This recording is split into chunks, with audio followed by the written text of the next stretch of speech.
Hasil survei Lembaga Survei Indonesia yang menempatkan pasangan Ahok Jarot di urutan teratas elektabilitas Cagup-Cawagup DKI Jakarta memunculkan pertanyaan, apakah warga Jakarta tidak terlalu terpengaruh dengan kasus dugaan penistaan agama yang tengah dihadapi Ahok? Rekan saya Saiku Bagawi akan membedahnya lebih dalam untuk Anda. Silakan Saiku. Ya, Sylvia, terima kasih. Selamat malam pemirsa. Ada beberapa hal yang menarik berkaitan dengan masalah hasil survei belakangan ini. Terutama ketika Ahok ditersangkakan sejak pada tanggal 16 November, kemudian berkembang sampai hari ini, terakhir pada tanggal 13 Desember kemarin, Ahok kemudian didudukkan di meja terdakwa. Lantas bagaimana dengan peta elektabilitas Ahok setelah dengan fakta yang semacam itu? Menunjukkan bahwa elektabilitas calon ini apakah kemudian tergerus dengan pasal penistaannya dialamatkan kepada Ahok. Yang kedua, bagaimana dengan kandidat lainnya yang menjadi pesaing Ahok, yaitu pasangan AHY dan pasangan Anies Baswedan. Misalnya bagaimana memobilisasi atau mengkapitalisasi sehingga katakan bisa mengurus elektabilitas Ahok. Ini memang menjadi pertarungan yang menarik, katakan menjelang sampai Februari 2017 mendatang. Seperti Anda saksikan di layar ini, dari hasil survei Lembaga Survei Indonesia yang baru dirilis pada hari ini, dan ini survei berdasarkan pada kemampuan untuk melakukan survei responden ini pada sejak awal Desember ini, terlihat bahwa pasangan Basuki Cahayapurnama, terutama katakan ini kita fokuskan pada masalah calon gubernurnya sendiri, Ahok memperoleh 32,9%. Kemudian Agus Harimurti Yudhoyono memperoleh 20,1%, kemudian Anies Baswedan 23,2%. Sekali lagi ini dengan catatan bahwa margin error masih berkisar pada pusaran 3,5%. Di samping itu masih ada orang yang belum menentukan pilihan sampai saat ini. Kalau misalnya Pilkada Jakarta dilaksanakan pada hari ini ada sekitar 18,8%. Yang menarik adalah bahwa elektabilitas Ahok ini bergerak naik semenjak kasus ini bergulir dari katakan 3 bulan lalu, 2 bulan 3 bulannya lalu, kemudian setelah Ahok dinyatakan sebagai tersangka pada 16 November. Pada November, elektabilitas Ahok masih kalah dibandingkan dengan Agus Yudhoyono. Tapi dalam rentang waktu 1 bulan, ketika euforia masyarakat begitu besar dengan kasus ini, ada beberapa hal yang menarik soal masalah bagaimana elektabilitas ini berkaitan dengan pasal penistaan agama. Kita coba lihat hasil survei dari Lembaga Survei Indonesia. Ucapan Ahok yang menistakan agama, sejauh mana masyarakat percaya? Apakah kemudian Ahok melakukan penistaan agama? Di sini disebutkan bahwa hasil surveinya menyebutkan pada awalnya masyarakat begitu tinggi percaya bahwa Ahok telah melakukan penistaan agama, 62,62%. Kemudian pada bulan Desember malah turun menjadi sekitar 54%. Apakah kemudian bagaimana dengan peta yang tidak, ini juga dilihat bahwa apakah mereka percaya Ahok tidak melakukan penistaan agama, justru malah kemudian mereka yakin Ahok tidak melakukan penistaan agama semakin naik pada bulan Desember 2017, pada 2016 ini.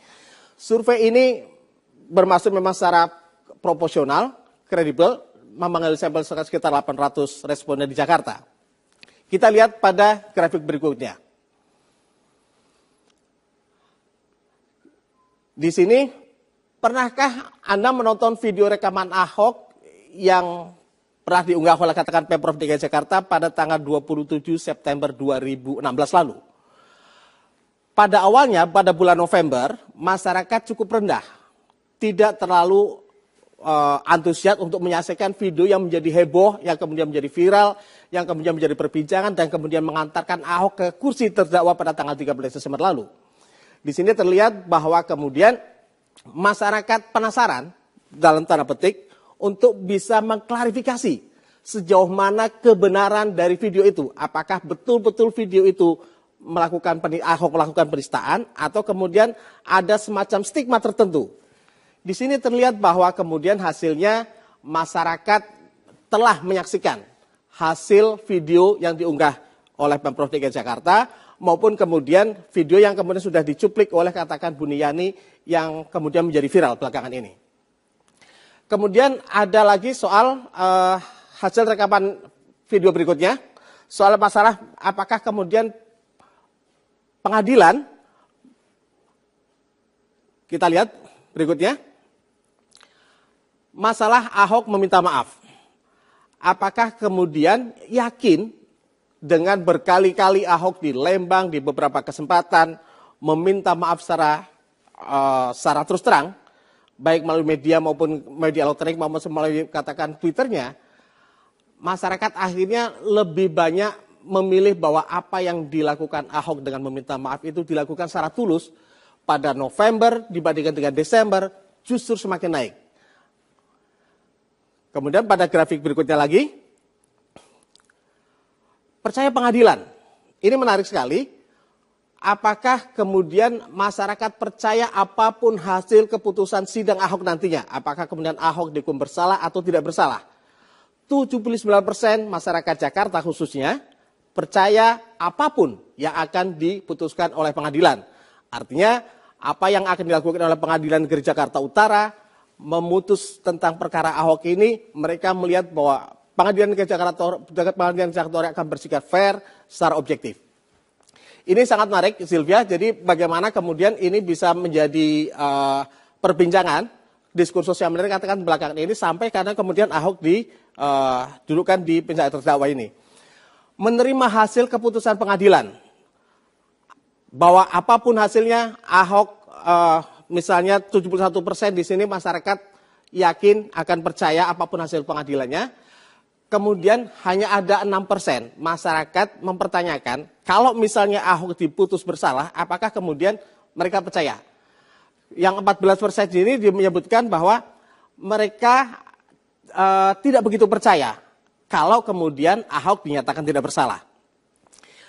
Jadi pemirsa, ini menggambarkan apapun hasil survei ini, menggambarkan katakan fenomena di Jakarta belakangan ini, terutama di dalam pertarungan pilkada di Jakarta, berkaitan dengan Ahok yang kemudian didudukan sampai ke kursi terdakwa. Bagaimana kemudian masyarakat bisa memilahkan antara pilkada DKI Jakarta dengan kasus hukum Ahok.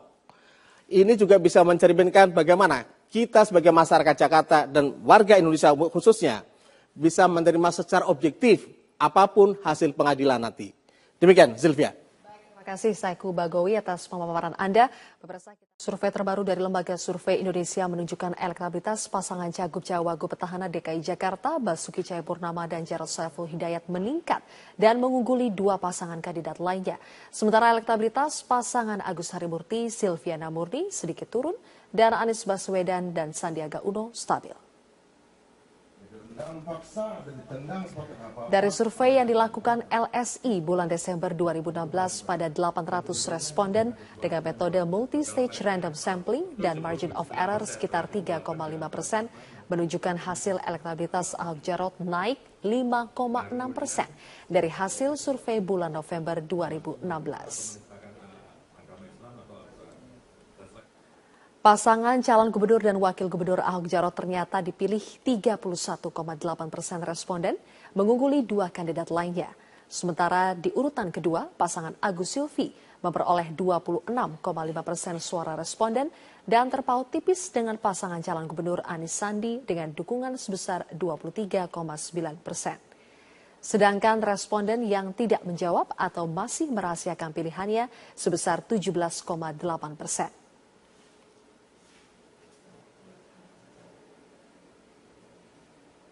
Hal ini berarti adanya peningkatan elektabilitas terhadap pasangan Ahok Jarot dibandingkan survei LSI di bulan November 2016. Sebelumnya pasangan calon gubernur Agus Silvi berada di posisi pertama dengan persentase 30,4% dan pasangan Ahok Jarot sebesar 26,2%, sementara pasangan Anies Sandi mendapat respon 24,5%. Menurut Direktur Eksekutif LSI, ada dua hal yang membuat elektabilitas Ahok Jarot naik di bulan Desember, yaitu karena para responden percaya kinerja Ahok Jarot yang sudah terbukti, serta semakin solidnya dukungan yang diberikan kepada Ahok. Nah di sana Ahok itu didukung terutama karena dinilai sudah terbukti hasil kerjanya. Nah ini jumlah yang menilai hasil kerja itu penting, itu tadinya banyak, kemudian turun, nah sekarang ini sedikit naik lagi. Nah, jadi persepsi publik dan evaluasi mereka terhadap faktor kinerja dan faktor kepribadian dan termasuk kemudian faktor demokrasi, agama dan sebagainya itu berubah dalam 1 bulan terakhir ini meskipun itu tidak berubah drastis.